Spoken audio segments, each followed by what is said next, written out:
Assalamualaikum warahmatullahi wabarakatuh.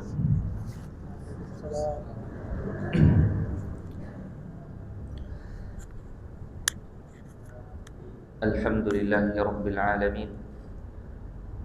Assalatu wassalamu atammanil akmalani ala al-mab'uthi rahmatan lil alamin wa ala alihi wa sahbihi ajma'in. Allahumma faqihna fid din wa 'allimna ta'wil.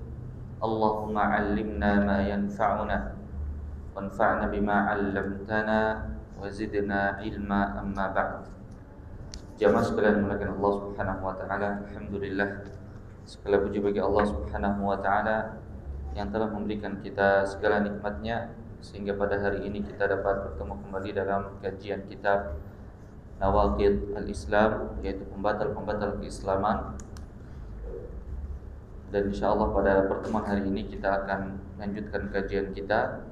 Di pertemuan sebelumnya kita sudah membahas bahwasannya pembatal keislaman yaitu sangatlah banyak. Sebagian ulama menyebutkan ada sekitar lebih dari 400 pembatal keislaman. Kemudian Syekh Muhammad bin Abdul Wahhab rahimahullah taala, beliau menyebutkan sekitar 10 pembatal keislaman. Mengapa beliau hanya menyebutkan 10 pembatal keislaman ini adalah pembatal keislaman yang sering terjadi, pembatal keislaman yang paling besar. Oleh sebab itu beliau rangkum dalam kitab atau dalam risalah Nawaqidh al-Islam, dan yang mana risalah ini banyak sekali disyarah oleh para ulama. Baik, kita sebutkan di pertemuan sebelumnya bahwasannya pembatal keislaman yang pertama adalah syirik. Syirik itu dapat membatalkan keislaman.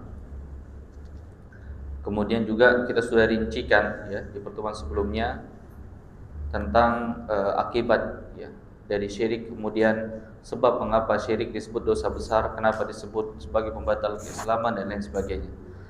Di pertemuan kali ini insyaallah kita akan membahas yang kedua, yaitu tentang atau pembatal yang kedua. Baik, tafadhal, silakan dibaca matannya. Qala al-muallif rahimahullah. Bismillah. Qala al-muallif rahimahullah ta'ala, as-sani man ja'ala bainahu wa bainallahu wasa'ita. Man ja'ala bainahu wa bainallahi wasa'ita yad'uuhum wa yas'aluhum asy-syafa'ah wa yatawakkalu 'alaihim kafara ijma'an. Kedua, siapa menjadikan perantara antara dirinya dengan Allah, di mana dia berdoa kepada mereka, meminta syafaat kepada mereka dan bertawakal kepada mereka, maka dia kafir berdasarkan ijma'. Baik.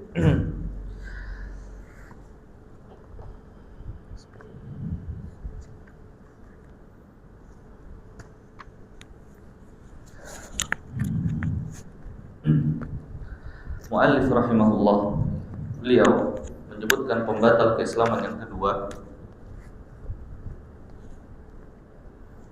pembatal keislaman yang kedua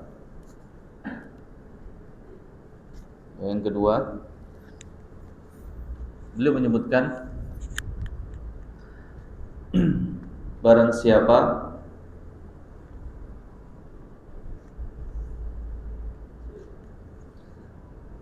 yang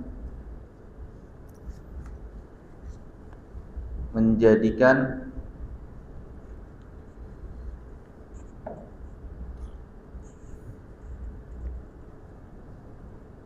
antara mereka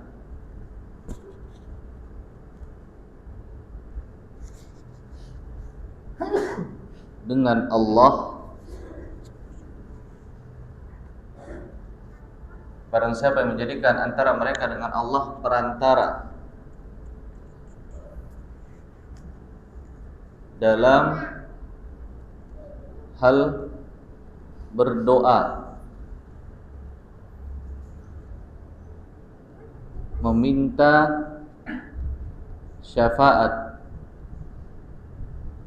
dan bertawakal kepada mereka. Mereka ini adalah makhluk, ya. Makhluk, hukumnya kafir berdasarkan ijma' para ulama. Pembahasan sini agak sedikit panjang. Mohon diperhatikan. Syekh menyebutkan, barang siapa yang menjadikan antara mereka dengan Allah perantara dalam hal berdoa, ya, dalam hal berdoa. Kita tahu bahwasannya Allah Subhanahu wa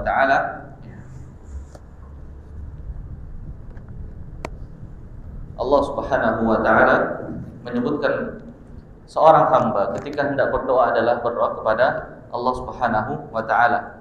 Tidak perlu perantara, tidak perlu ada orang yang mendoakan mereka. Itu hukum asalnya. Apa kata Allah Subhanahu wa taala? Wa idza sa'alaka 'ibadi 'anni fa inni qarib. Ya. Ayat 156. Ya. Dalil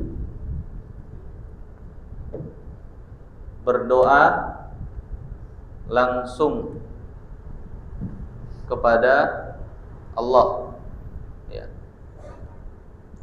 tanpa perantara. Ayat surat Al-Baqarah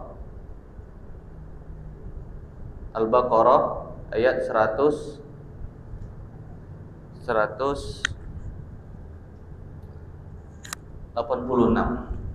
Apa kata Allah? Wa idza sa'alaka 'ibadi anni fa inni qarib. Dan apabila kalian meminta, ya, wa idza sa'alaka, ketika ada yang menanyakan kepada engkau wahai Muhammad, ibadi dari hamba-hambaku, fa inni qarib, maka katakanlah aku adalah dekat. Ujibu da'watad da'i idza da'an. Aku menjawab setiap doa dari hamba yang berdoa kepadaku. Fallastajibuli, maka tunaikanlah panggilanku, ya. Fallastajibuli wal yu'minu bi, maka hendaklah kalian beriman kepadaku. La'allahum yarshudun, ya, agar kalian mendapatkan petunjuk. Jadi Allah Subhanahu wa taala memerintahkan nabinya ketika ada seorang yang bertanya kepada nabinya kemana kita meminta, maka kita langsung meminta kepada Allah Subhanahu wa taala tanpa perantara. Karena Allah mengatakan fa inni qarib, maka aku adalah dekat, ya. Dan barang siapa yang meminta kepada selain Allah Subhanahu wa taala, ya, maka maksudnya meminta di sini adalah dalam hukum berdoa, ya, berdoa, meminta hal-hal yang tidak dimampui oleh manusia, ya, atau meminta kepada sesuatu yang tidak mampu seperti mayit, ya, meminta kepada mayit agar diberikan rizki, meminta kepada patung agar dimudahkan urusannya, meminta kepada yang lainnya, misalnya contoh meminta kepada manusia agar supaya, ya, diturunkannya hujan. Nah, ini adalah meminta kepada makhluk hal yang mereka tidak mampu. Maka itu termasuk apa? Berdoa. Maka hukumnya adalah, ya, hukumnya syirik, kufur, ya, kafir, itu keluar dari Islam.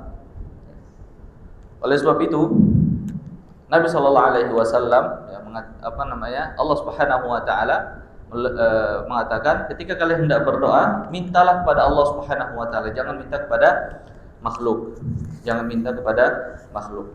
Adapun mengapa kaum kafir Quraisy, ya, dikatakan syirik oleh Allah Subhanahu wa taala, ya, seperti yang kita sebutkan, mereka mengakui tauhid rububiyah, akan tapi mereka mempunyai celah, ya. Mereka mengaku bahwasannya mereka menjadikan wasaid, mereka menjadikan perantara dalam hal beribadah kepada Allah Subhanahu wa taala. Mereka ketika meminta, mereka mengatakan kami tidak pantas untuk meminta kepada Allah Subhanahu wa taala.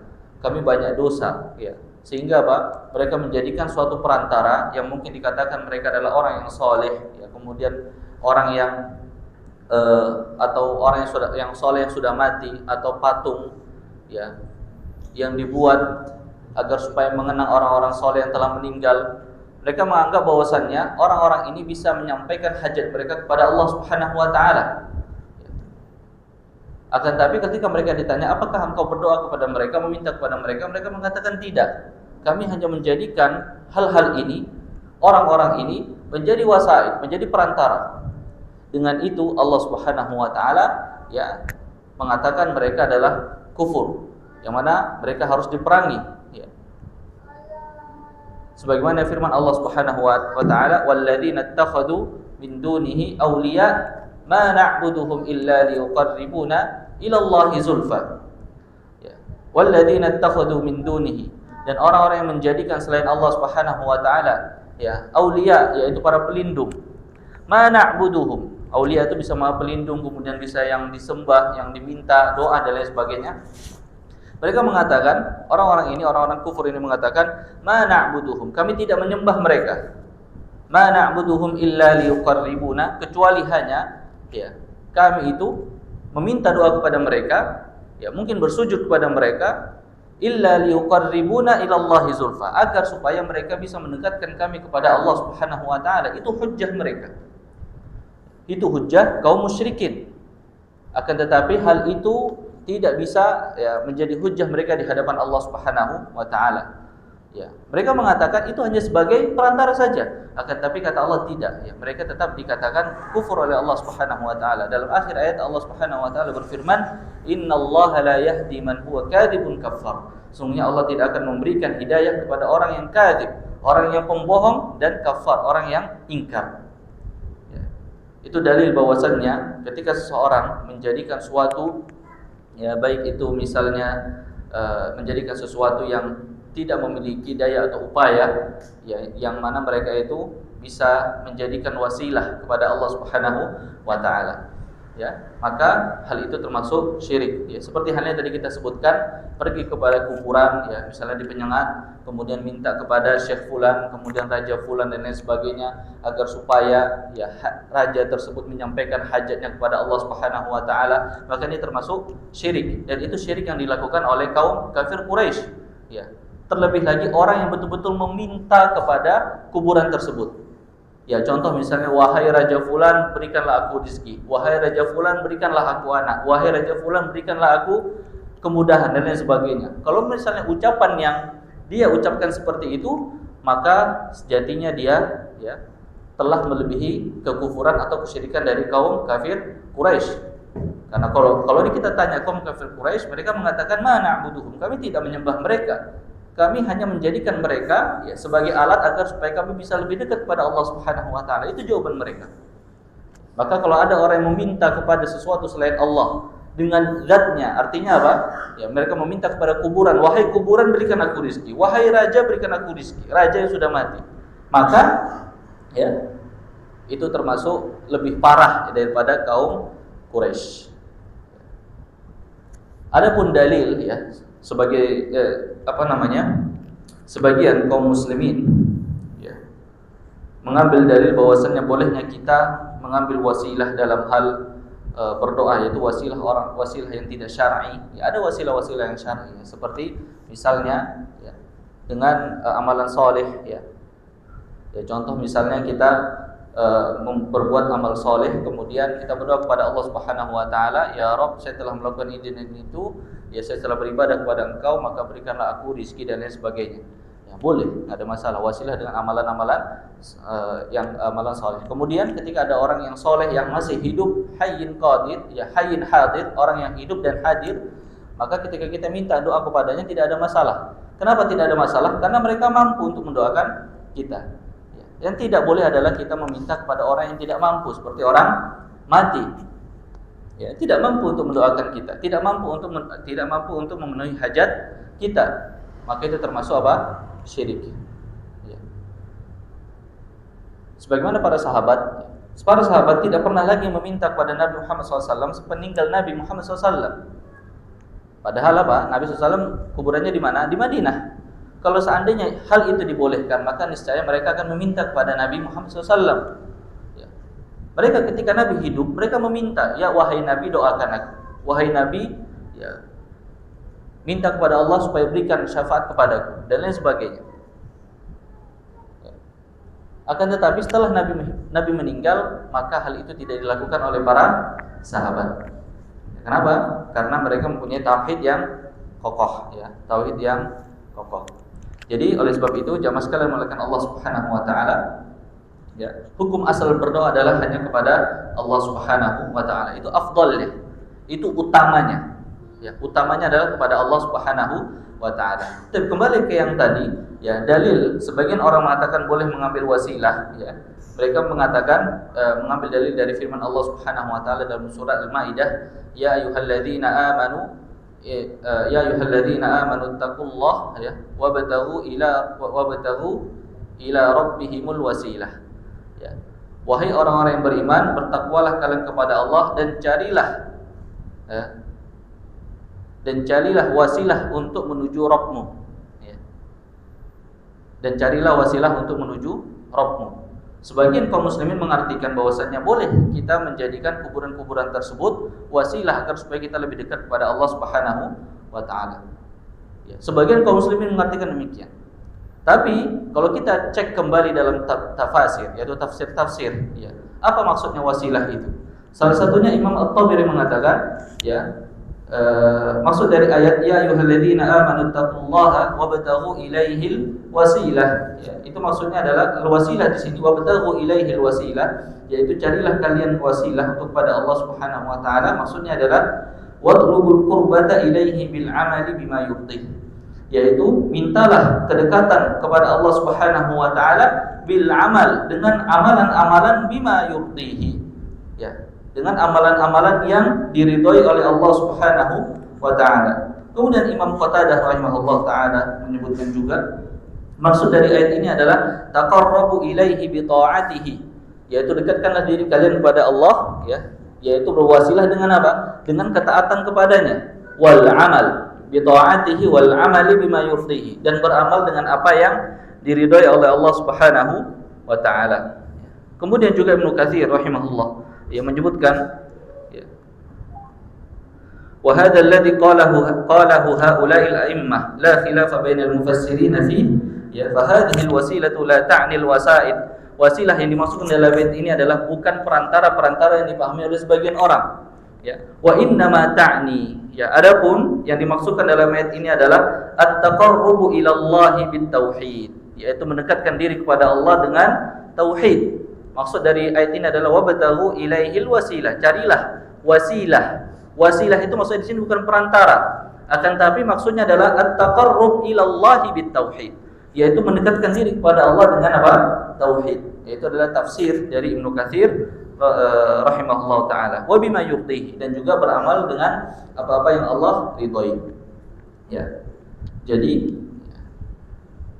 ketika kita berdoa kepada selain Allah, menjadikan hal-hal yang kita sebutkan tadi sebagai perantara dalam berdoa, maka itu dapat membatalkan keislaman kita.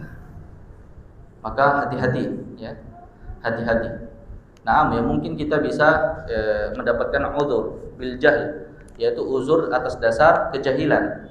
Akan tapi belum tentu di hadapan Allah Subhanahu wa taala. Ya. Jangan menganggap itu uzur. Tetap berusaha untuk apa? Mencari ilmu, ya, mencari ilmu agar supaya kita tidak terjatuh ke dalam apa? Kesyirikan. Kemudian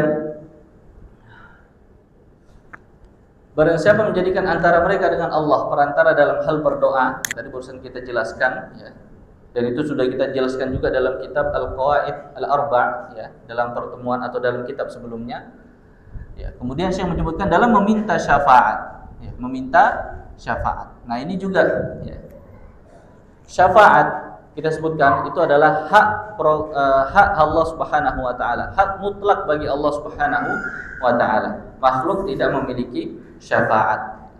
Jadi kalau dia meminta syafaat kepada selain Allah Subhanahu wa taala, minta syafaat kepada Nabi Muhammad SAW, ya, umrah, kemudian minta syafaat kepada Nabi Muhammad SAW, itu termasuk apa? Pembatal keislaman. Enggak boleh, ya. Apa maksudnya meminta syafaat? Ya, meminta syafaat adalah, ya, makna dari syafaat sini kita rincikan. Ya, makna dari syafaat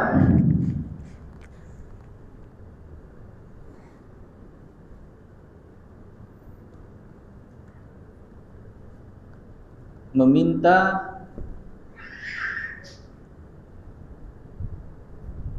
kepada pemberi syafaat, ya, pemberi syafaat, ya, atau pertolongan gitu ya,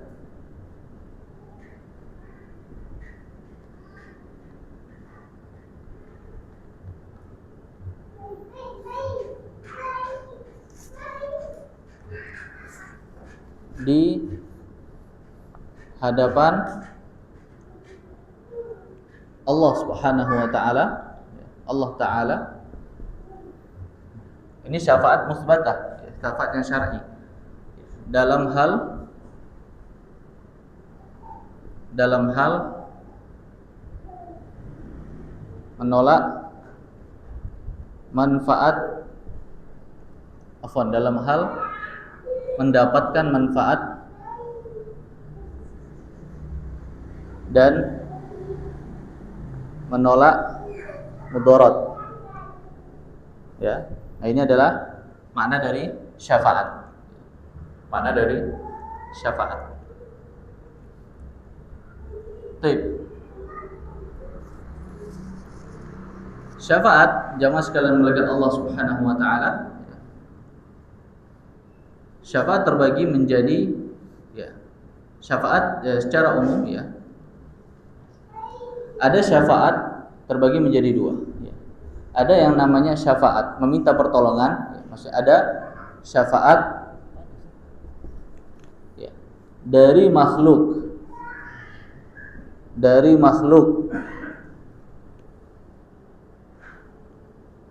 kepada makhluk, ya, di hadapan makhluk.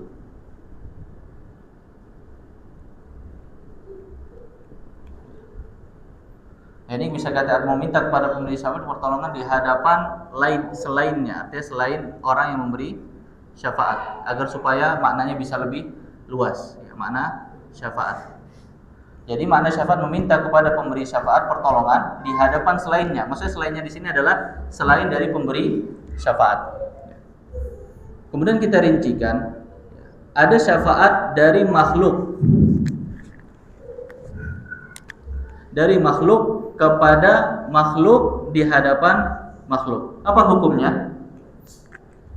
Hukumnya adalah boleh. Kok boleh? Contohnya adalah misal kita qadarullah dizalimi oleh orang lain. Kemudian kita meminta kepada orang lain agar supaya memberikan pertolongan kepada kita. Ya, contoh misalnya di sini kita sebagai orang yang dizalimi pergi kepada polisi. Wahai Pak Polisi, ya tolonglah saya karena saya dizalimi dan ini dan itu. Kemudian Pak Polisi ini memberikan syafaat, memberikan apa? Pertolongan. Kemudian Pak Polisi memberikan syafaat di hadapan siapa? Contohnya adalah di hadapan hakim misalnya, memberikan kesaksian dan lain sebagainya, atau memberikan bukti bahwasanya orang ini telah dizalimi. Maka ketika kita meminta kepada Pak Polisi tadi itu syafaat, ya, meminta kepada makhluk di hadapan makhluk, maka hukumnya apa? Boleh. Ya. Dengan syarat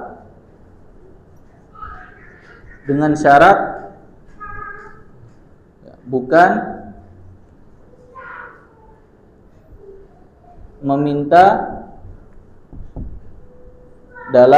meminta syafaat dalam hal yang diharamkan, ya, atau melanggar aturan. Contoh, ya, dia telah membunuh orang atau meminum khamar, kemudian dia meminta kepada Pak Polisi supaya tidak dihukum, ya, maka ini tidak boleh, ya, hukumnya apa? Haram meminta syafaat ketika dia apa? Bersalah, ketika dalam hal yang diharamkan, ketika dalam bentuk melanggar apa? Melanggar peraturan. Ya. Ini adalah syafaat dari makhluk kepada makhluk di hadapan makhluk. Kemudian Yang kedua adalah syafaat dari makhluk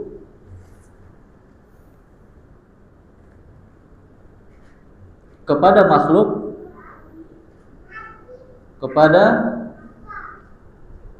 makhluk di hadapan Allah Ta'ala.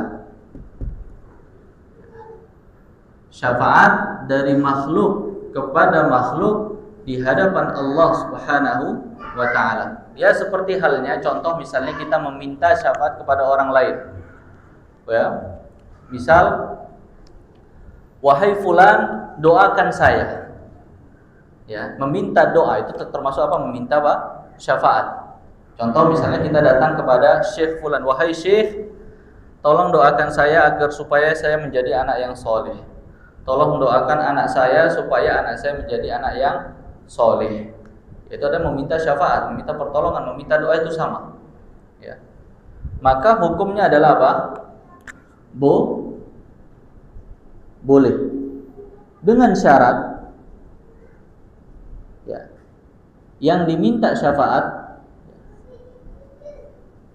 yang dimintai syafaat atau doa, gampangnya begitu. Yang pertama adalah hidup, kemudian hadir. Ketika salah satu ini ya tidak ada dalam dua syarat ini, maka hukumnya adalah pembatal keislaman. Main di sana, main di belakang. Ya, jadi syafaat dari makhluk kepada makhluk di hadapan Allah Subhanahu wa Ta'ala, ya, maka hukumnya boleh dengan syarat. Jadi tidak serta-merta boleh, dengan syarat yang dimintai syafaat atau doa itu hidup dan hadir. Dan umumnya ya, yang keadaan yang kedua adalah doa. Biasanya minta apa? Minta doa. Ya, minta tolong didoakan, minta tolong di ya umumnya minta doa. Ya. Karena dia apa? Di hadapan Allah Subhanahu wa Ta'ala. Di hadapan Allah Subhanahu wa Ta'ala. Di hadapan Allah, ya. Seseorang yang bertauhid tentunya hanya bisa apa? Mendoakan. Ya, hanya bisa apa? Mendoakan. Sampai sini paham ikhwah? Ya? Hadir. Ya, hidup dan hadir. Kalau contohnya misalnya, ya, ada seorang fulan atau syekh fulan, ya, dia hidup, tapi tidak hadir. Maksudnya tidak hadir, contohnya seperti ini. Ya, dia membayangkan wajah syekh fulan yang berada di Arab Saudi, kemudian mengatakan dengan khayalannya, wahai syekh, ya, tolong doakan agar supaya saya memiliki anak. Syekhnya masih hidup, tapi apakah hadir? Tidak hadir. Kenapa tidak hadir? Karena syekhnya tidak mendengar. Hidup tapi tidak hadir. Maka itu termasuk pembatal keislaman. Adapun hadir tidak hidup, itu tidak mungkin. Ya.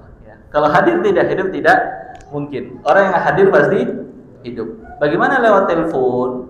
Lewat telepon kata para ulama itu dihukumi hadir. Ya. Karena apa? Dia bisa menjawab, dia mendengar dan lain sebagainya. Itu dihukumi hadir, maka tidak ada masalah. Misalnya contoh kita telepon lewat kepada ustadz atau syekh, wahai syekh, saya memiliki kendala seperti ini dan seperti ini. Tolong doakan saya agar supaya saya diberikan kemudahan.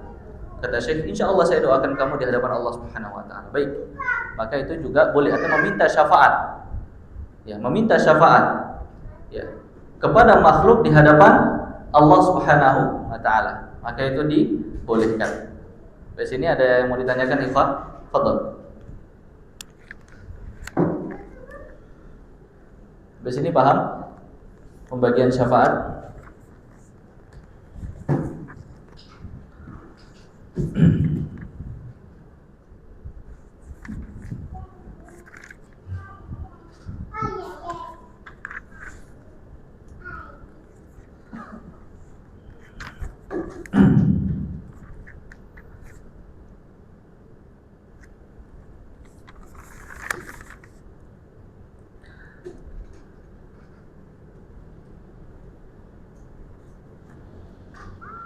Baik. Ya.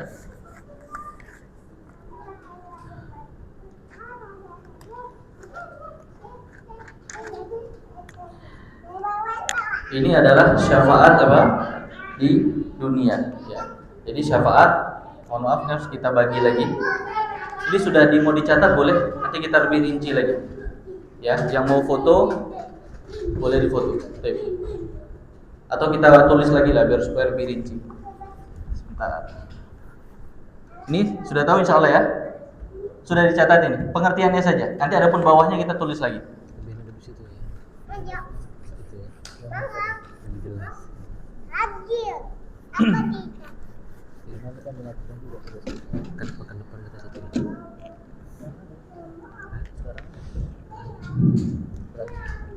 Baik. Syafaat. Ya. Syafaat. Ini kita rincikan, kita bahas tuntas insyaallah tentang syafaat. Syafaat, ada syafaat di dunia. Syafaat di dunia, yaitu kita sebutkan tadi, ya. Syafaat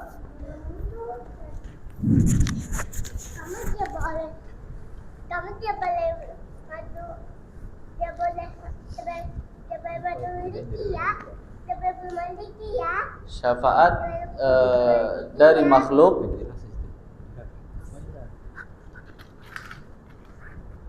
kepada makhluk di hadapan makhluk, ya. Hukumnya boleh, hukumnya boleh dengan syarat, ya, bukan dalam perkara yang haram, ya. Ini yang pertama. Yang kedua,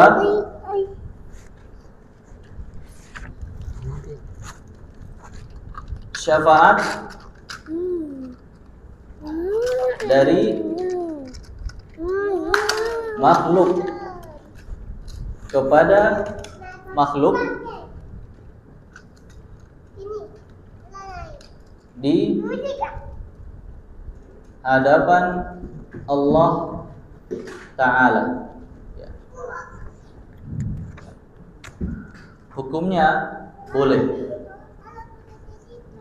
dengan syarat yang dimintai syafaat adalah orangnya hidup dan hadir. Nah, ini syaratnya. Nah, ini syafaat di dunia. Kemudian ada namanya syafaat di akhirat. Syafaat di akhirat. Dalam syafaat di akhirat kita ketahui bahwasannya syafaat di akhirat, ya, itu adalah hak mutlak bagi Allah Subhanahu wa ta'ala. Hak mutlak bagi Allah Subhanahu wa ta'ala, ya. Jadi tidak ada yang memberikan syafaat kecuali Allah Subhanahu wa ta'ala. Nabi Muhammad SAW dia tidak bisa memberikan syafaat kecuali ketika Allah Subhanahu wa ta'ala mengizinkan syafaat itu untuk Nabi Muhammad SAW. Kata Allah Subhanahu wa ta'ala, "Qul lillahi syafa'atu jami'an." Katakanlah wahai Muhammad, ya, syafaat seluruhnya adalah milik Allah Subhanahu wa ta'ala. Qul lillahi syafa'atu jami'an. Ya, jadi syafaat adalah hak mutlak bagi Allah Subhanahu wa ta'ala. Makhluk, ya, tidak ada yang bisa atau tidak ada yang memiliki apa? Syafaat.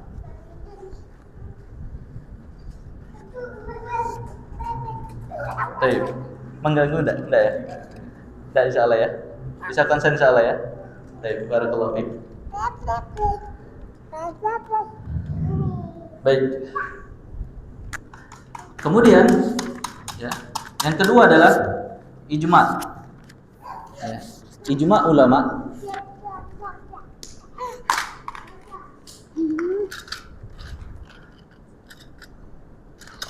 orang yang melakukan kesyirikan tidak akan mendapatkan syafaat. Orang yang melakukan kesyirikan tidak mendapatkan syafaat. Kemudian syafaat di akhirat ya, itu terbagi lagi menjadi dua. Ada syafaat yang namanya syafaat manfiyah. Apa itu syafaat manfiyah? Ya, syafaat yang dihilangkan. Yang pertama adalah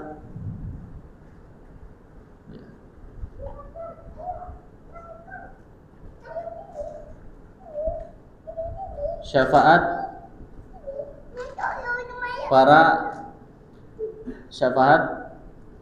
kepada para pelaku kesyirikan. Jadi para pelaku kesyirikan itu tidak akan mendapatkan syafaat. Tidak akan mendapatkan syafaat dari Allah Subhanahu wa taala. Kemudian ya, orang yang tidak diberikan izin oleh Allah dalam syafaat, dalam hal syafaat. Apa kata Allah? La yashfa'u 'indahu illa bi'idznih. Ya. Allahu la ilaha illa huwal hayyul qayyum la ta'khudhuhu sinatu wa la naum lahu ma fis samawati wa ma fil ard man dzal ladzi yashfa'u 'indahu illa bi'idznih. Siapa yang dapat memberikan syafaat kecuali dengan izin Allah Subhanahu wa taala. Jadi yang tidak mendapatkan izin Allah Subhanahu wa taala, dia tidak akan mendapatkan apa? Syafaat. Wala tanfa'u syafa'atu illa liman adzina lah. Dalam surah As-Saba. Ya, dalam surah As-Saba. Wala tanfa'u syafa'atu illa liman adzina lah. Dan tidak bermanfaat syafaat ya, kecuali bagi siapa yang diberikan izin oleh Allah Subhanahu wa taala. Jadi walaupun dia orang yang soleh, misalnya orang yang dia syekh ya, kiai dan lain sebagainya, orang soleh, tapi ketika dia ingin memberikan syafaat kepada seseorang, kalau Allah tidak mengizinkan dia memberikan syafaat, maka syafaat itu tidak akan terjadi. Misalnya Nabi Muhammad SAW, Nabi Muhammad akan diberikan syafaat oleh Allah Subhanahu wa taala. Ya. Akan tetapi ketika Allah tidak mengizinkan syafaat itu untuk ya kepada orang yang dituju, maka syafaat itu tidak akan terjadi. Maka disebut dengan syafaat manfiyah.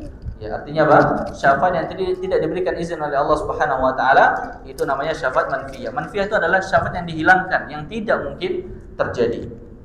Kemudian yang selanjutnya adalah yang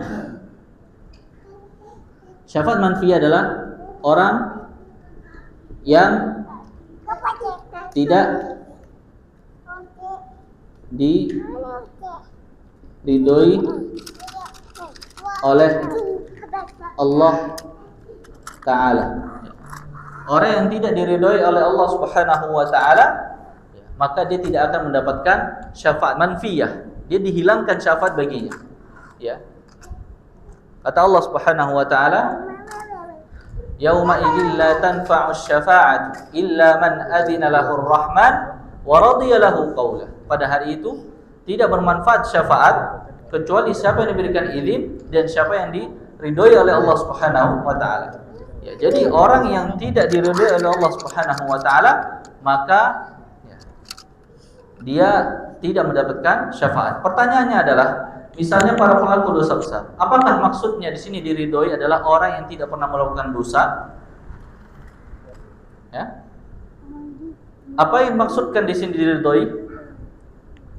Apakah orang yang tidak pernah melakukan dosa, atau memang ada orang yang melakukan dosa yang mungkin dia bertaubat? Orang yang melakukan dosa. Jadi orang yang melakukan dosa ikhlas sekali melakukan Allah. Baik itu dosa besar, akan tapi tidak sampai keluar daripada Islam. Orang yang melakukan dosa masih ada kemungkinan baginya untuk mendapatkan syafaat dari Allah Subhanahu wa taala. Ada kemungkinan baginya untuk diridhoi oleh Allah Subhanahu wa taala. Yang mana nanti ada syafaat yang namanya syafaat dari Allah Subhanahu wa taala, ya, yang ditujukan atau yang diberikan kepada nabinya atau kepada selain Nabi Muhammad SAW, ya, kepada kaum yang harusnya masuk neraka kemudian dia tidak jadi masuk neraka. Jadi maksudnya apa diridhoi oleh Allah Subhanahu wa taala? Maksudnya adalah, ya, orang yang diridhoi ini adalah orang yang bertauhid, orang yang tidak melakukan kesyirikan. Ya, selama dia tidak melakukan kesyirikan, dia memiliki potensi untuk mendapatkan syafaat dari Allah Subhanahu wa taala. Tapi kalau dia melakukan kesyirikan, maka namanya sudah dicoret oleh Allah Subhanahu wa taala dan sudah pasti tidak akan diridhoi oleh Allah Subhanahu wa taala. Jadi maksudnya tidak diridhoi oleh Allah Subhanahu wa taala adalah pelaku kesyirikan, ya. Orang yang tidak diridhoi oleh Allah Subhanahu wa taala maksudnya adalah pelaku kesyirikan.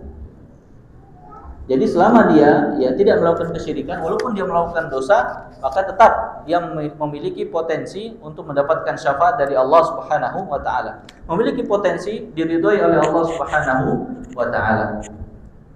Kemudian selanjutnya adalah, ya, syafaat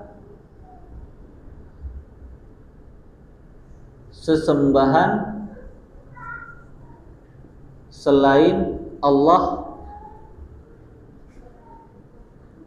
kepada pengikutnya.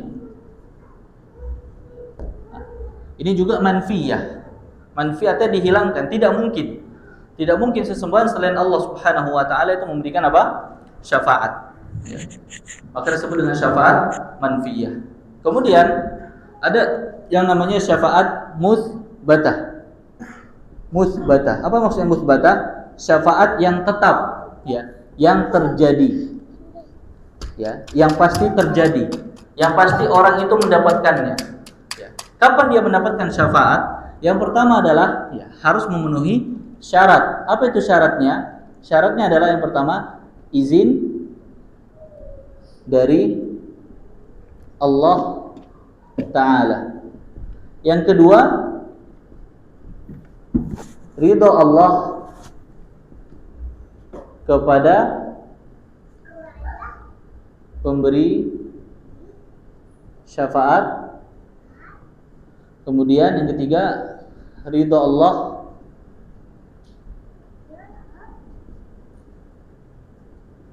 kepada penerima syafaat.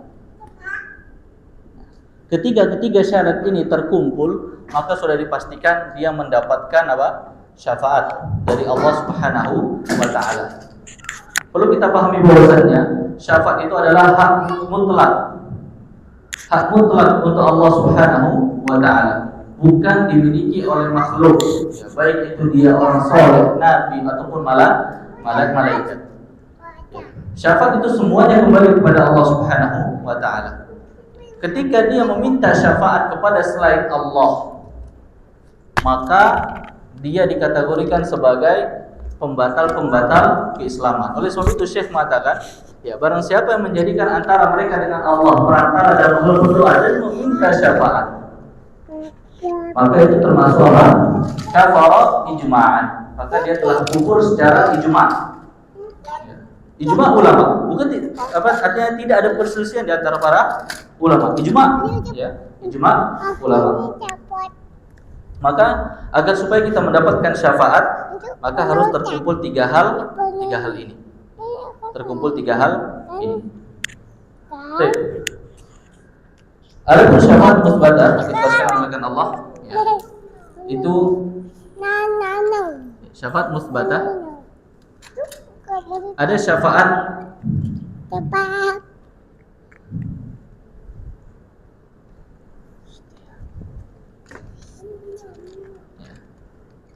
ada syafaat, ya, ada syafaat, ya, yang khusus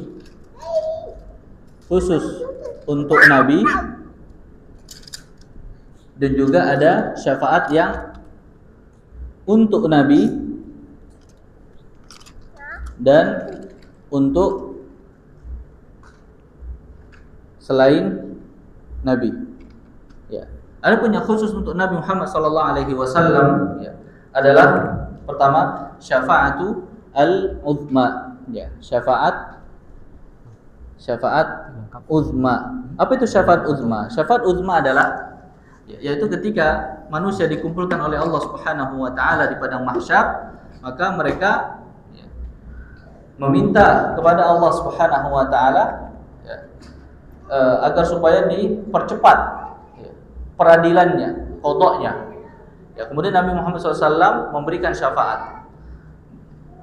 Kemudian pada saat itu jamaah sekalian olehkan Allah, di padang mahsyar, ya, orang itu dalam kondisi sulit. Maka mereka pergi kepada Nabi Adam alaihissalam, pergi kepada Nabi Nuh alaihissalam, kemudian Nabi Isa alaihissalam, ya. Sampailah, ya, ketika pergi kepada Nabi Nuh, Nabi Adam menyuruh kepada Nabi Nuh. Nabi Nuh, ya, menyuruh kepada Nabi setelahnya. Sampailah kepada Nabi Isa alaihissalam. Ketika sampai kepada Nabi Isa suruh kepada Nabi Muhammad SAW. Ketika sampai kepada Nabi Muhammad SAW, apa yang dilakukan beliau? Nabi SAW bersujud kepada Allah Subhanahu Wa Taala, bersujud di hadapan Allah Subhanahu Wa Taala. Jadi tidak serta-merta, ya Allah, berikanlah aku syafaat, tidak. Nabi Muhammad bersujud, ya, memuliakan Allah Subhanahu Wa Taala, memuji Allah Subhanahu Wa Taala. Setelah itu Allah Subhanahu Wa Taala berfirman, ya, irfa' ra'sak. Ini dalam sampaikan dalam sebuah hadis. Irfa' ra'sak, wahai Muhammad, ya, angkatlah kepalamu, ya. Wasal tu'tah, mintalah maka akan aku berikan. Wasfa' tusyaffa', berikanlah syafaat maka engkau akan diizinkan, maka engkau akan diberikan syafaat. Barulah Nabi Muhammad SAW memberikan syafaat kepada seluruh umatnya, bahkan seluruh umat manusia. Itu namanya syafaatul uzma, syafaat besar, dan itu yang dimiliki oleh Nabi Muhammad SAW. Ya, dalam sebuah hadis juga Nabi SAW bersabda, ya, ada satu hal yang tidak dimiliki oleh Nabi yang lain kecuali Nabi Muhammad SAW. Beliau SAW, ya, beliau bersabda, ya, u'titu khamsan lam yu'tahunna ahadun qabli. Aku diberikan 5 hal yang hal tersebut tidak diberikan kepada Nabi sebelumku. Ya, salah satunya beliau menyebutkan adalah apa? Syafaat. Apa itu syafaat maksudnya? Syafaatul uzma, syafaat besar, yaitu hanya diberikan oleh Nabi Muhammad SAW. Kemudian, ya, syafaat kedua adalah syafaat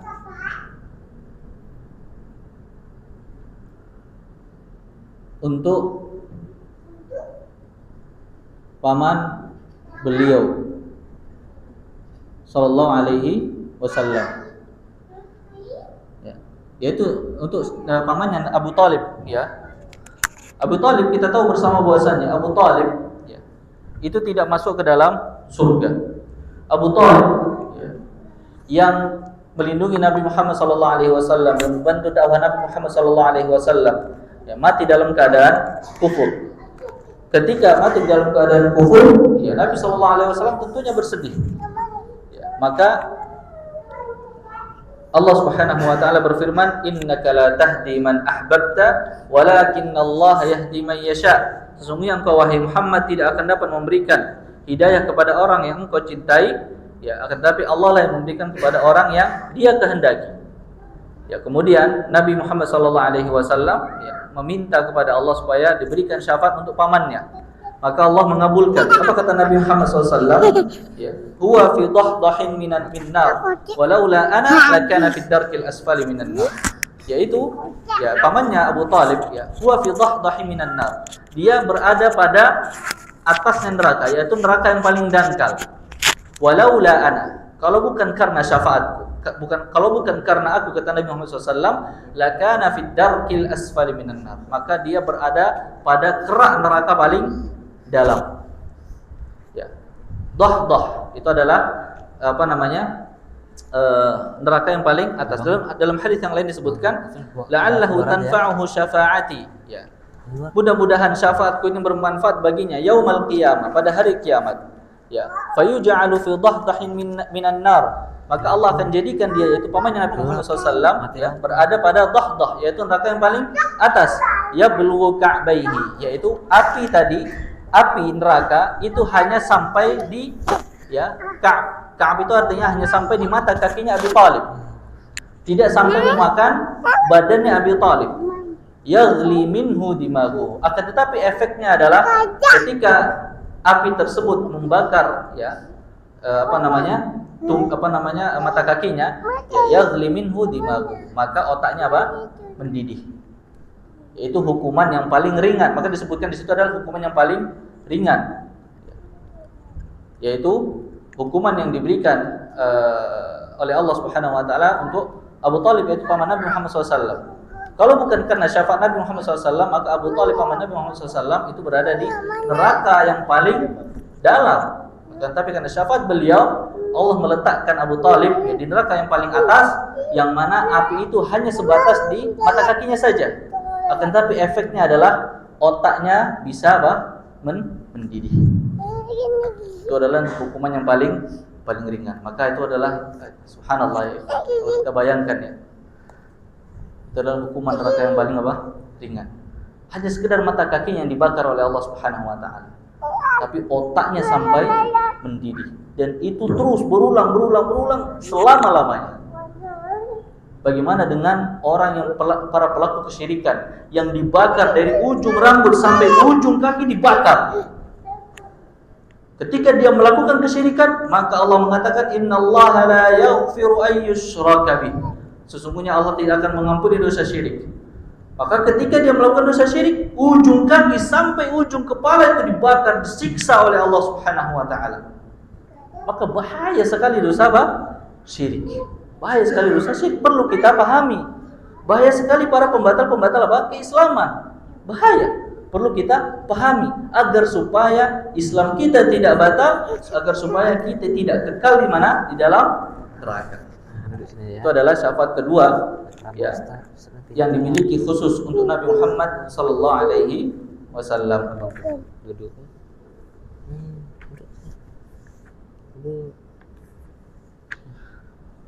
Ya, kemudian syafaat, ya, syafaat untuk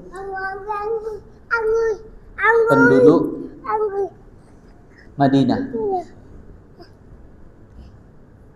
Syafaat untuk penduduk Madinah. Orang yang tinggal di Madinah itu mendapatkan syafaat khusus dari Nabi Muhammad sallallahu alaihi wasallam. Kata Nabi Muhammad SAW, la yasbiru ahadun ala la'waiha fayamut illa kuntu lahu syafi'an aw syahidan yaumal qiyamah idza kana musliman. Ya. Kata Nabi SAW, tidaklah seseorang bersabar, ya, ala la'waiha, ya, atas cuaca yang berada di Madinah, atau cuaca yang ada di kota Madinah. Fayamut, maka dia meninggal dengan sebab itu. Ya, dengan sebab cuacanya tadi dia meninggal, dia menjadi ahli kota Madinah, kemudian dia bersabar di kota Madinah sampai dia meninggal, illa kuntu lahu syafi'an, kecuali aku akan menjadi baginya untuknya syafi'an, sebagai pemberi syafaat, au syahidan, sebagai orang yang menyaksikan yaumal qiyamah, itu pada hari kiamat, idza kana musliman, apabila dia seorang muslim. Jadi syafaat ini khusus untuk orang muslim. Adapun orang yang munafik yang tinggal di Madinah, orang yang melakukan kesyirikan yang tinggal di Madinah, maka ya ketika dia mati di kota Madinah, dia tidak mendapatkan syafaat, ya, dari Nabi Muhammad SAW. Nah, ini adalah salah satu keutamaan kota Madinah, yang mana ketika kita tinggal di Madinah kemudian kita mati, kemudian dikuburkan di Baqi, maka kita mendapatkan syafaat khusus dari Nabi Muhammad SAW, ya, yang mana, ya, Nabi Muhammad mengatakan la yasbiru ahadun ala la'waiha, tidaklah seorang yang bersabar atas cuaca yang berada di kota Madinah, fayamut, maka dia meninggal, ya di kota Madinah illa kuntu lahu syafi'an, kecuali aku menjadi pemberi syafaat di hari kiamat. Ya tentunya adalah bahwasannya ya agar supaya kita mendapatkan syafaat Nabi Muhammad SAW harus terpenuhi 3 hal ini. Izin dari Allah Subhanahu wa taala, ridho Allah kepada sang pemberi syafaat. Pemberi syafaat siapa? Nabi. Jelas pasti ridho. Yang kedua adalah ridho Allah kepada penerima syafaat. Allah juga harus ridho kepada kita. Allah ridho kepada Nabi, tapi kalau tidak ridho kepada kita, maka kita juga tidak akan mendapatkan apa? Syafaat. Maka Nabi SAW mengatakan di sini, idza kana musliman, apabila dia adalah seorang muslim. Baik, kemudian ya.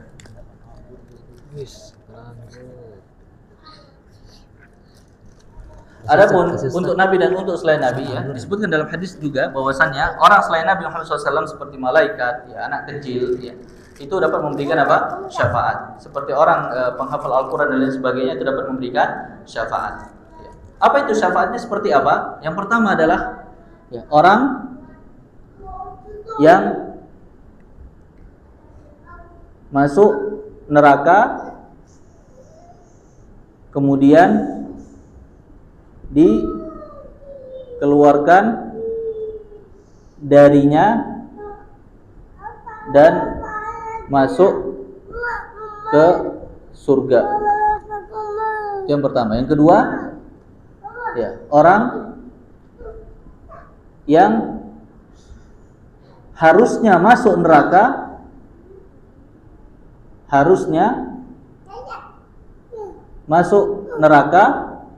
tapi karena syafaat ini, ya, karena syafaat maka tidak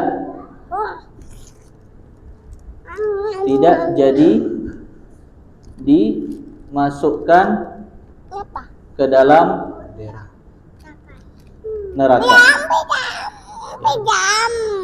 Nah, ini adalah syafaat ya yang Allah Subhanahu wa taala berikan, atau Allah memberikan izin kepada si pemberi syafaat, yaitu mereka dapat memberikan syafaat kepada orang yang harusnya masuk neraka, kemudian orang yang masuk neraka kemudian dia dikeluarkan darinya, yaitu para pelaku dosa besar.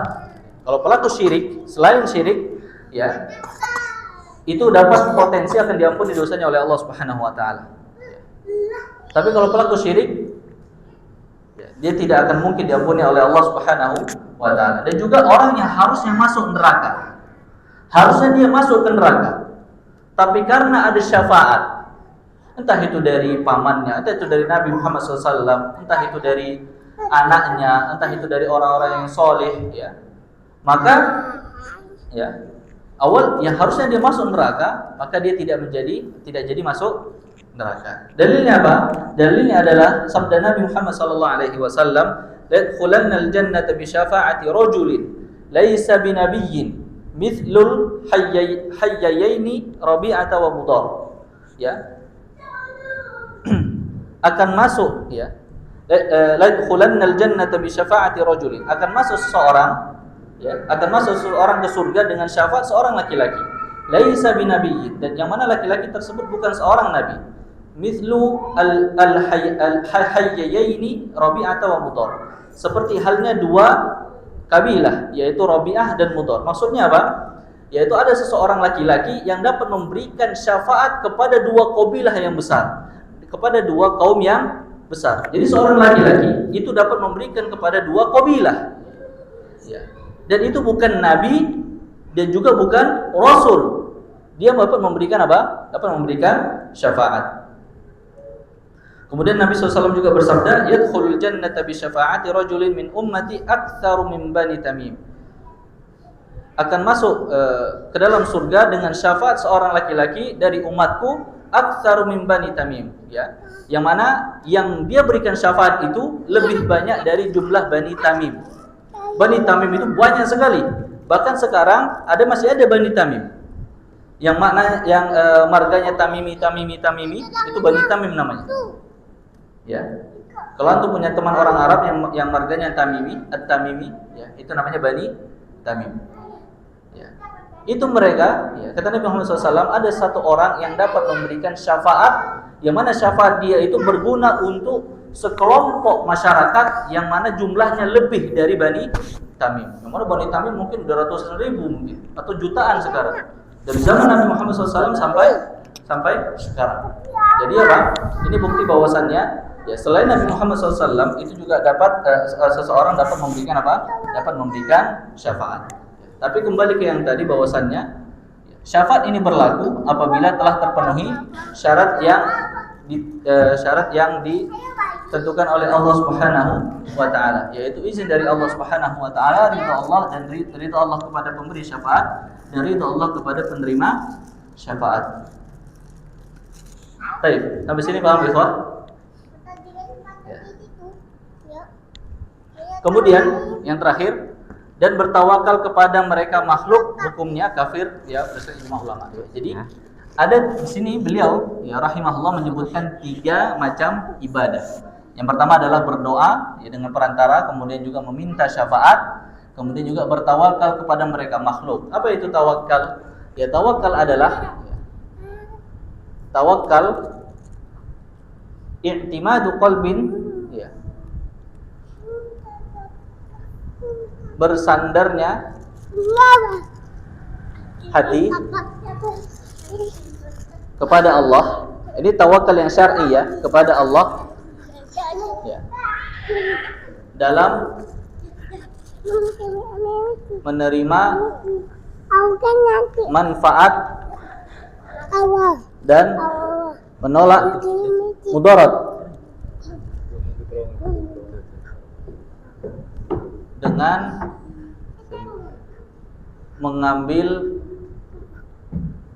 sebab, ya. Tawakal itu adalah bersandarnya hati kepada Allah. Ini tawakal yang syar'i. Bersandarnya hati kepada Allah Subhanahu wa taala dalam menerima manfaat dan menolak mudarat dengan mengambil sebab. Apa sih?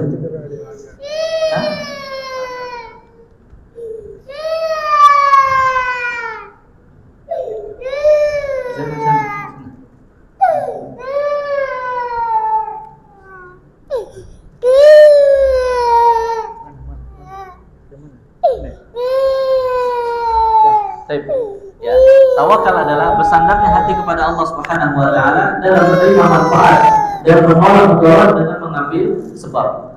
Jadi kalau tidak ada sebab maka tidak disebut dengan tawakal. Ya, contoh misalnya, ya, orang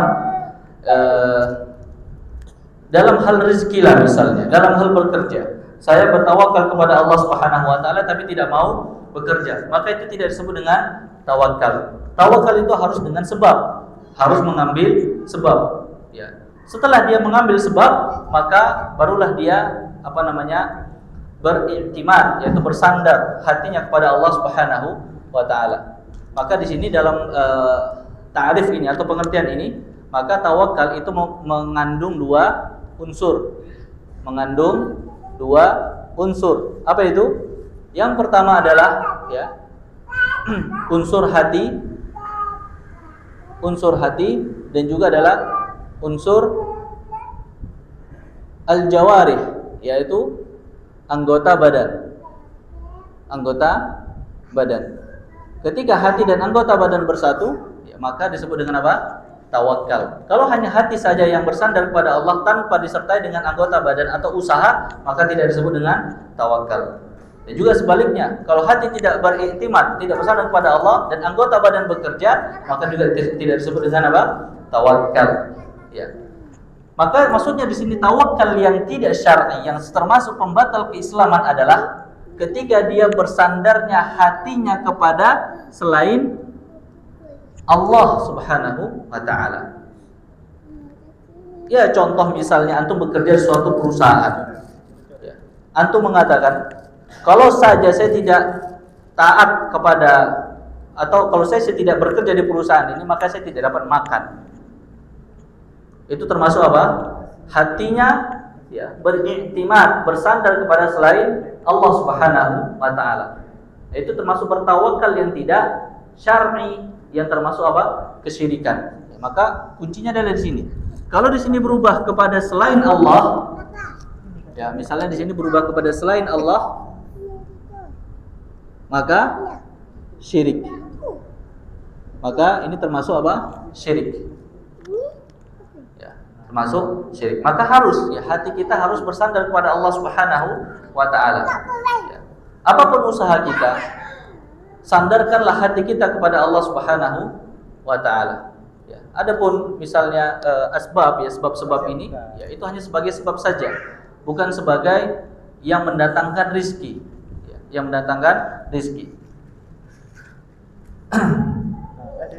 Burung saja itu dalam mencari rizki harus dengan apa? Sebab ya. Kata Nabi SAW, "Lau annakum tatawakkaluna 'ala Allahi haqqa tawakkulih." Kalau seandainya kalian bertawakal kepada Allah Subhanahu wa taala dengan sebenar-benarnya tawakal, la razaqakum kama yarzuqut tayra, maka Allah akan memberikan rezeki kepada kalian sebagaimana Allah memberikan rezeki kepada burung. Yaghdu khimasan, ya taghdu khimasan wa ta'udu bitanan. Yang mana burung tersebut ya taghdu, mereka pergi pada pagi hari dalam keadaan lapar, wa ta'udu bitanan, dan mereka kembali dalam keadaan kenyang. Apakah burung tersebut berusaha? Berusaha mereka keluar pagi hari. Ya. Mereka mencari sebab. Ya. Dan mereka bertawakal kepada Allah Subhanahu wa taala. Maka Allah menyebutkan taghdu khimasan, mereka pergi dalam keadaan lapar, wa ta'udu bitanan, dan mereka kembali dalam keadaan kenyang.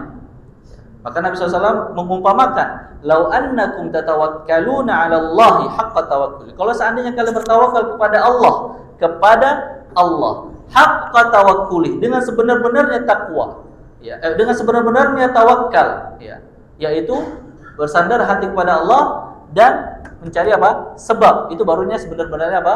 Tawakal. Apa akibat yang kita dapatkan? La razaqakum kama yarzuqut tayr. Maka Allah akan memberikan rezeki seperti halnya Allah memberikan rezeki kepada burung.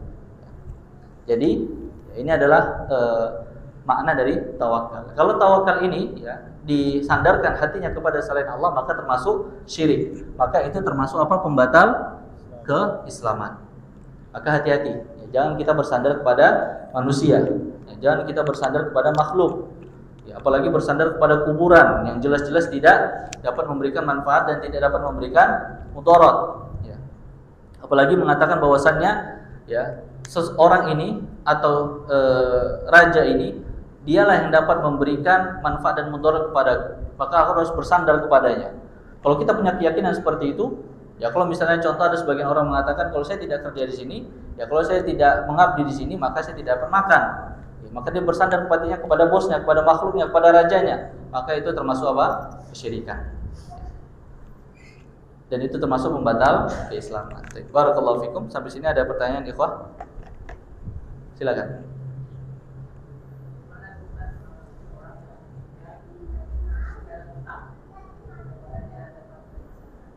Meninggal karena hutang. Meninggal karena hutang. Nah, meninggal karena hutang, ya tetap dapat, insya Allah dapat menerima syafaat. Cuma begini, ikhwas sekalian melakukan Allah.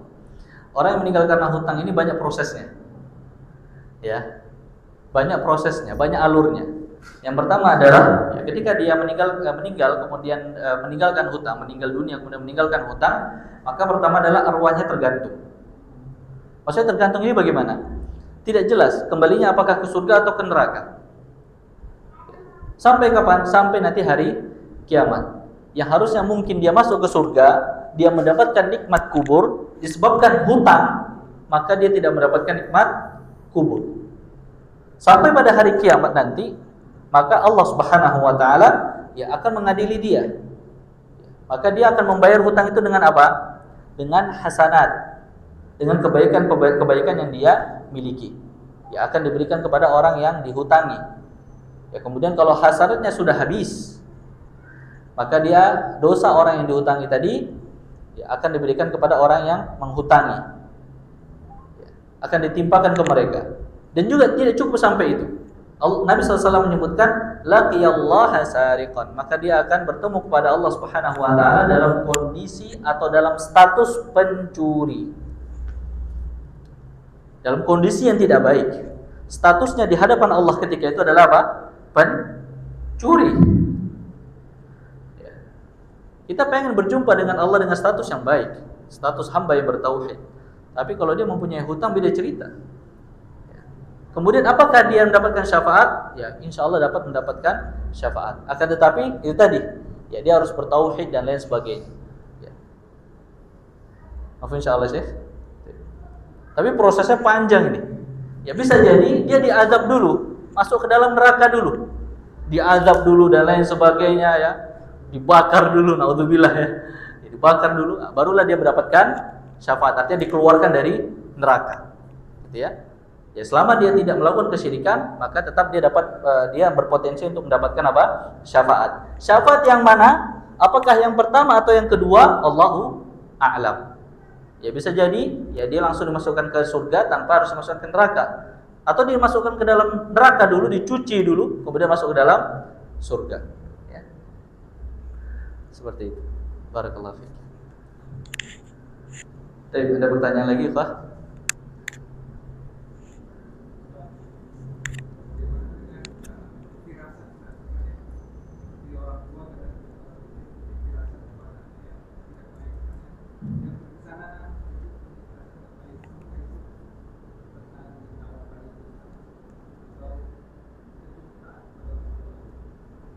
Tapi firasat itu bukan terkait dengan tawakal ya. Korelasinya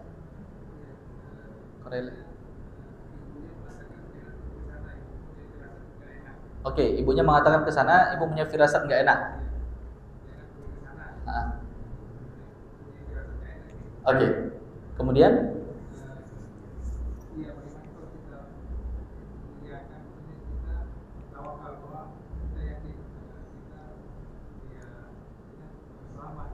oke. Apakah itu termasuk tawakal? Selama dia yang pertama dia dosa dulu ya. Kalau misalnya ibunya memerintahkan dengan ma'ruf, ya maka dia harus taati. Misalnya jangan kau pergi ke sana. Ke sana itu mungkin ibunya mempunyai firasat yang tidak enak, dan itu bukan hal yang maksiat misalnya, maka harus kita taati. Tapi kalau misalnya kita tidak taati, apakah itu termasuk tawakal? Nah ini harus kita rincikan. Nah dia tawakal kepada Allah Subhanahu Wa Taala, tawakal. Ya dia menyadarkan hatinya kepada Allah Subhanahu Wa Taala dan dengan mengambil sebab-sebabnya apa? Nah sebabnya ini sebabnya kenapa nih? Ya misalnya sebabnya dia memiliki, oh ternyata di sana sudah dia cek apa segala macam aman dan lain sebagainya. Ya maka insya Allah itu termasuk apa? Tawakal. Tapi dia mendapatkan dosa dari sisi apa? Dari sisi tidak taat kepada orang tua. Tapi kalau misalnya orang tua memerintahkan kepada kejelekan misalnya, jangan kau pergi ke masjid. Tujuan untuk ilmu, jangan kau pergi ke masjid. Orang tua memiliki firasat yang tidak enak. Tidak enak itu apa? Dia akan dibully lah, apalah segala macam lah misalnya di masjid. Ya kita katakan orang ini baru hijrah. Ya banyak tatonya apa segala macam gitu ya. Baru hijrah. Kemudian ada kekhawatiran orang tua. Kalau dia pergi ke masjid nanti dikira pencuri nih. Karena tampang-tampangnya pencuri, ya, pencuri kota amal, misal saja. Maka firasat yang seperti ini, ya, perintah yang seperti ini tidak perlu kita taati. Kenapa? Karena perintah ini ya termasuk apa? Maksiat. Orang datang ke sana dia ingin menuntut ilmu, ya, dan dia beriktimat, artinya bersandar hatinya kepada Allah Subhanahu Wa Taala bahwasannya orang ini, ya maksudnya saya ini pergi ke masjid dengan tujuan menuntut ilmu akan dimudahkan. Dan dia mengambil sebab ya atau melangkahkan kakinya untuk menuntut ilmu. Maka itu juga termasuk tawakal. Maka kita lihat secara detail ya kasusnya. Nah, termasuk tawakal akan tapi kita lihat dulu ya, orang tua ini memerintahkan dalam hal maksiat atau tidak. Gitu ya. Silakan Pak.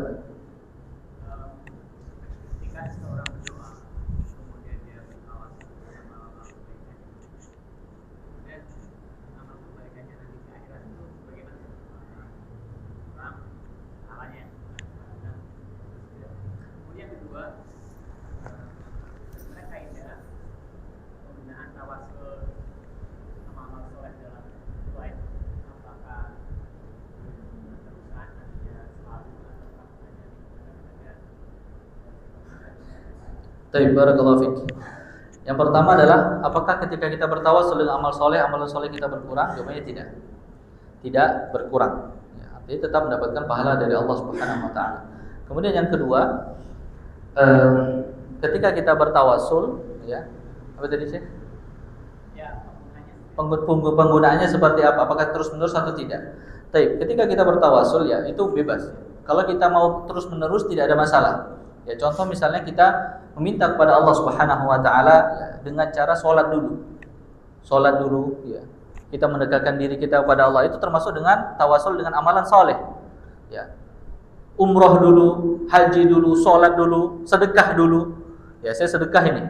Kemudian saya baru minta kepada Allah Subhanahu wa taala, ya Rabb, saya sudah sedekah, ya Rabb, kabulkanlah doaku dan lain sebagainya. Dengan amalan soleh tadi. Maka itu tidak masalah. Jadi tidak selalu. Ya, tidak selalu. Jadi tawasul banyak, bisa dengan amalan-amalan soleh, bisa dengan nama-nama Allah Subhanahu wa taala yang menyebut ya Rahman, ya Rahim, ya. Misalnya ya Rahman irhamni, ya Rahim, ya, atau ya Razzaq, ya urzuqni, gitu. Ya wahai sang pemberi rezeki, berikanlah aku rezeki. Wahai sang penyayang, ya, berikanlah aku kemudahan, kelapangan hati dan lain sebagainya, ya. Itu dengan tawasul dengan nama-nama Allah Subhanahu wa taala. Boleh apa tidak boleh? Ya. Dalilnya adalah firman Allah Subhanahu wa taala dalam surah Al-A'raf, "Walillahil asmaul husna fad'uuhu biha." Bagi Allah Subhanahu wa taala nama-nama yang baik, maka doalah dengannya. Maksudnya dengan nama-nama Allah Subhanahu wa taala. Itu termasuk dengan tawasul dengan nama-nama Allah Subhanahu wa taala. Jadi tidak harus selalu. Ya. Tapi itu yurja. Apa itu yurja? Diharapkan ya doanya bisa lebih diterima oleh Allah Subhanahu wa taala. Ya. Dengan wasilah, artinya itu dengan amalan soleh, dengan menyebut nama Allah Subhanahu wa taala, dengan memuji-muji Allah Subhanahu wa taala, itu termasuk dengan wasilah juga. Itu termasuk dengan apa? Ya, itu tadi wasilah ya. Ya. Nabi Muhammad SAW sebelum meminta kepada Allah syafaat, tadi kita katakan di syafaatul uzma, beliau sujud dulu di hadapan Allah Subhanahu wa taala, memuji-muji Allah Subhanahu wa taala, tidak langsung meminta. Ya, sujud memuji-muji Allah Subhanahu wa taala, ya. Sampailah Allah Subhanahu wa taala mengatakan kepada nabinya, "Irfa' ra'sak." Wahai Nabi Muhammad, ya angkatlah kepalamu. Wasal tu'tah, ya mintalah dan engkau akan diberi. Wasfa' tu syafa', maka berilah syafaat, maka engkau akan diberikan wewenang untuk memberikan syafaat. Ya. Nah, barakallahu fiik. Silakan.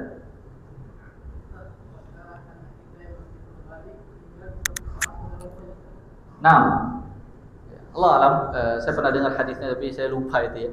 Kalau tidak salah begitu, nanti saya coba lihat referensinya. Ya. Kalau tidak salah ada, kalau nggak salah. Ya.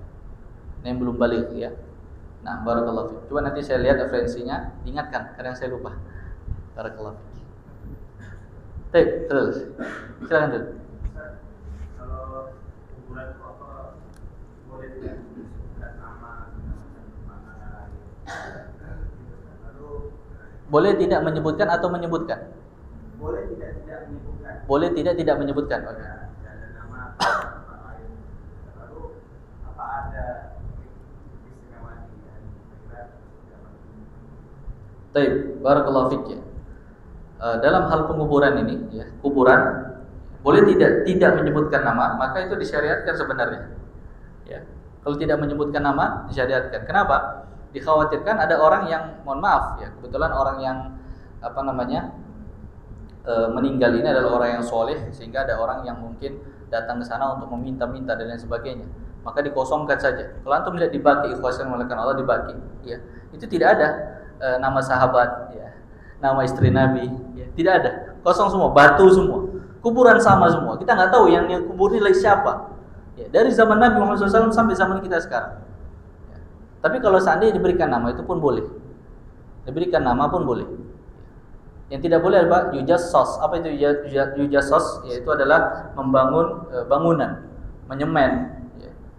Kemudian ya seperti mengkeramik, ya. Kemudian menghias kuburan, itu tidak boleh.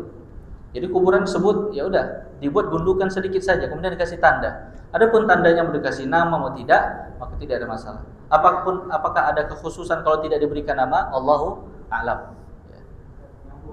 kalau ada nama kok benar nanti Dajjal itu menyebut nama itu. Kalau ada nama itu ya Manggil. ya kalau enggak bisa. Wallahu a'lam. Ya, saya belum pernah dengar hadisnya bahwasanya Dajjal ya akan menyebut nama orang ya ketika dia ditulis di kuburan. Ya, mungkin nanti saya bisa cari referensi insyaallah. Baik. Fadhal Syekh. Kenapa Al-Quran yang memberikan syafaat itu apakah 30 juz atau berapa ayat yang misalnya? Tapi syaratnya 30 juz apakah harus 3? Nah, tidak 30 juz. Ya. Dan Nabi SAW mengatakan Iqra'ul Qur'ana, ya, bacalah Al-Qur'an. Fa innahu ya'ti yaumal qiyamah, maka sungguhnya Al-Qur'an itu akan datang pada hari kiamat syafi'an li ashabihi. Ya, akan datang dalam bentuk untuk memberikan syafaat bagi para ashabul Qur'an. Ya, ashabul Qur'an ini seperti apa? Apakah para penghafalnya atau bukan? Jawabannya adalah wallahu a'lam bishawab, adalah orang yang mengamalkan Al-Qur'anul Karim. Orang yang menghafal Al-Qur'an tapi tidak mengamalkannya tidak disebut dengan ashabul Qur'an. Tapi orang yang membaca Al-Qur'an kemudian mengamalkan isinya, ya, adapun menghafal Al-Qur'an itu adalah suatu nilai plus. Ya, dia mendapatkan keutamaan-keutamaan yang lain. Ya, seperti dalam hadis disebutkan orang tuanya diberikan mahkota, ya, dan lain sebagainya. Banyak sekali keutamaan Al-Qur'an. Dia dapat memberikan syafaat. Ya. Tapi tanda kutip, ya, orang yang menghafal Al-Quran adalah orang yang ikhlas karena Allah Subhanahu wa Ta'ala, bukan karena ingin dipuji, bukan karena ingin ikut musabaqah, bukan karena ingin dibilang syekh, bukan karena ingin dibilang ustaz, ya, tapi karena niat karena Allah Subhanahu wa Ta'ala. Bahwasanya aku menghafal Al-Quran ini adalah, ya, supaya aku mendapatkan pahala, agar supaya orang tua aku mendapatkan keistimewaan. Itu tidak ada masalahnya seperti itu. Maka kita perlu rinci lagi. Di situ di hadis disebutkan Iqra'ul Qur'an, bacalah Al-Qur'an. Saya baca Al-Qur'an akan diberikan syafaat bagi para ashabul Qur'an. Siapa itu ashabul Qur'an? Yaitu orang yang membaca Al-Qur'an kemudian mengamalkan Al-Qur'anul Karim. Jadi tidak harus menghafal 30 juz. Tapi kalau menghafal 30 juz, alhamdulillah. Ya, cuma niatkan hatinya. Karena dalam hadis disebutkan juga, orang yang pertama kali dimasukkan ke neraka oleh Allah Subhanahu wa Ta'ala siapa, ikhwan? Ustadz, penghafal Al-Quran, dan siapa? Dai. Jadi, ya, banyak orang subhanallah pengen sekali jadi ustadz. Belum apa-apa pengen sekali jadi ustadz. Jadi ustadz itu berat. Jadi ustadz itu berat, ikhwan.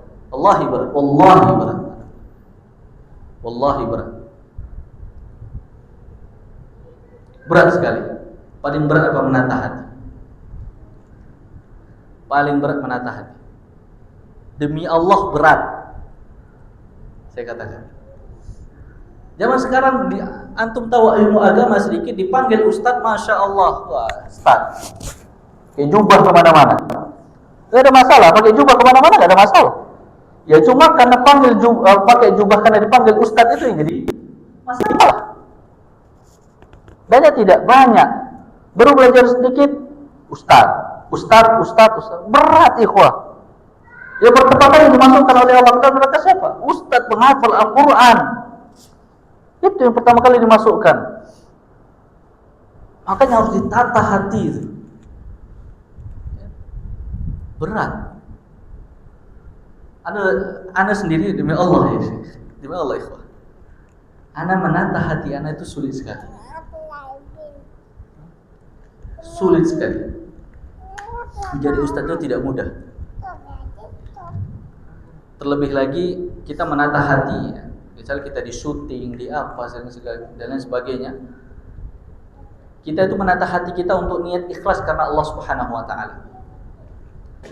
Dengan niat untuk menyampaikan ilmu itu sulit, ikhwah. Kalau seandainya saja ana mau, bisa saja.